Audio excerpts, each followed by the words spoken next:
Alors ces dieux qui sont les esclaves des êtres humains, ils ne sont pas tous esclaves. Peut-être qu'il y a aussi une explication à donner sur cette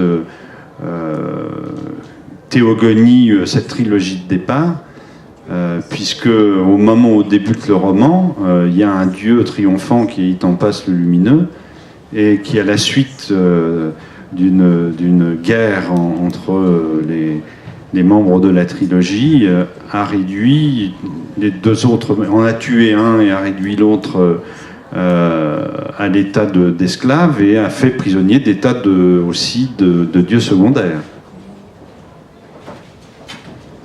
Et il est servi par une église qui n'hésite pas à éradiquer les hérésies.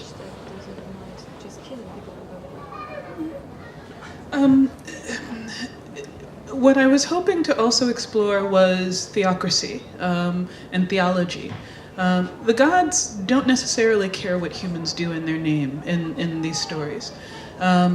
What's happened at this point is that Itimpus, the main god of order, has given the control of these slaved gods to one human family, and that human family, without really asking him, has decided to impose his will as they see it on the world.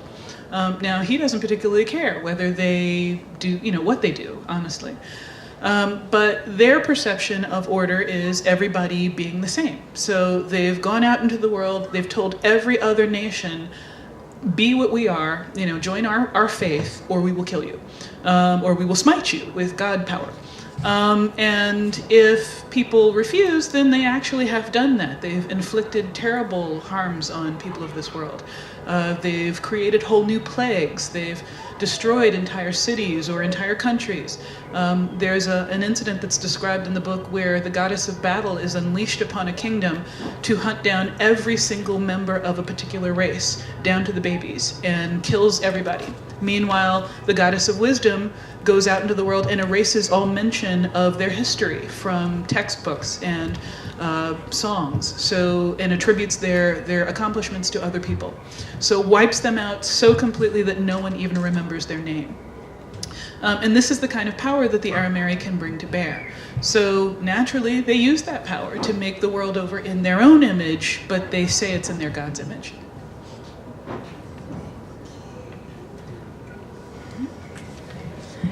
Je voulais également explorer cet aspect de la théologie, que dans ce roman, les dieux n'ont à peu près rien à faire de ce que les hommes vont faire en leur nom. C'est-à-dire que Itampas le lumineux, le dieu de l'ordre, a donné le contrôle du dieu qu'il a fait esclave à une famille humaine. Et cette famille va s'en servir pour imposer leur point de vue à tout le monde. Mais quelque part, Itampas s'en moque. Lui, c'est pas ça qu'il voulait, il n'en a rien à faire.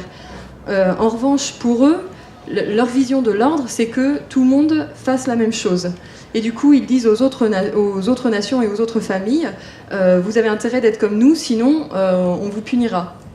Et ils le font, c'est-à-dire qu'ils vont s'attaquer aux hommes, ils vont lancer des nouvelles maladies, ils vont détruire des villes entières, voire des royaumes entiers.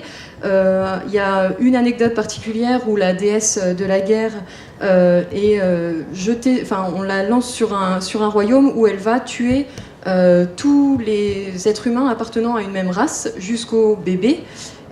Et la déesse de la sagesse, quant à elle, va aller effacer toute trace de cette race dans les livres d'histoire, dans les mémoires, ce qui fait qu'ils sont capables d'effacer complètement une race de la planète, et jusqu'au point où personne ne se souviendra de son nom. Donc ils ont ce pouvoir-là, ils s'en servent pour que les autres ressemblent à eux et non pas à leur dieu finalement.